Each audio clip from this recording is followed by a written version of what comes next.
G'day guys, Mark and Natty here with the round 15 senior men's match report for our game against Uni Blues out at Melbourne Uni.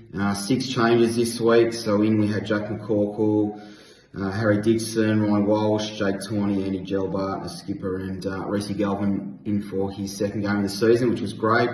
6 outs, Maxi Suttle, Chuck Burn-Jones, Lockie Dennis, Dougie Lawrence, Angus Simons and James Tarrant. So fair few changes this week. Ground was in really good shape. Conditions were perfect. Slight breeze, but overall really good day for footy. Listen, it was a tight tussle all day. First quarter, we kicked 3 goals.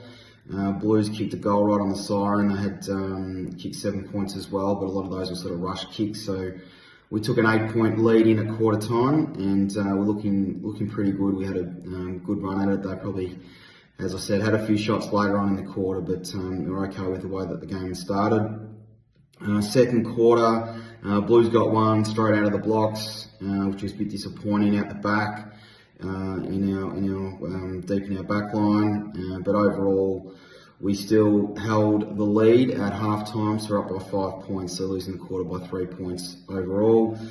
We conceded 7 additional inside 50s that quarter, so Blues probably won the territory battle for the quarter, and we're starting where the ball's getting turned over a lot of the time was through the midfield, which we really needed to address.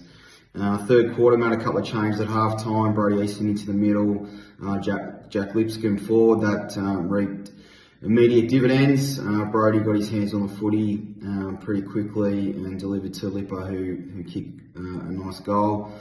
Didn't spin overly well, but nonetheless, doesn't matter what it says in the scorebook, we take the goal. So off to a good start. We ended up getting +6 inside 50s for the quarter, so we win the territory battle this quarter. Unfortunately, doesn't quite relate on the scoreboard. We probably missed a few goals there that I reckon we could have got. But still in front 3/4 time. Lose the quarter overall by a few points, but we're still in front by a point at 3/4 time. Last quarter, listen, we knew it was going to come down. It was going to down to the wire. The way the game was being played, they'd kick 1, we'd kick 1 or 2 each way. And both sides had plenty of opportunities in taking momentum. To be frank, we created some really good scoring opportunities, and unfortunately, we missed them. And that's part of footy, and the boys will be better for those experiences, and that's just the reality of it, is that you need to be in those situations. And the fact is, we're getting the ball into good areas, and it's about when we're in that situation again next week, which we will be, is then capitalising and executing to finish the game off. So unfortunately, we lose the game by 8 points, which was a really tough one for all of us. So much was put into it, but overall really pleased with the way the boys applied themselves. We went in with a pretty clear plan. We knew that we didn't have too many tools. Morris and Clark were literally our only tools in centre forward. Reece Galvin did a brilliant job down back on the opposition's key forward.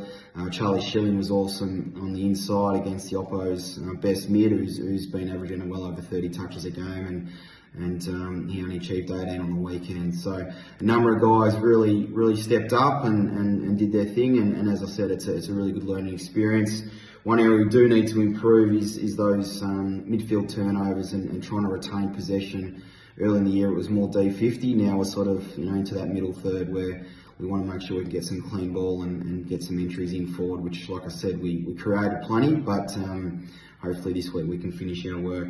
Kicking efficiency was at 58% this week, so up from the 51 last week.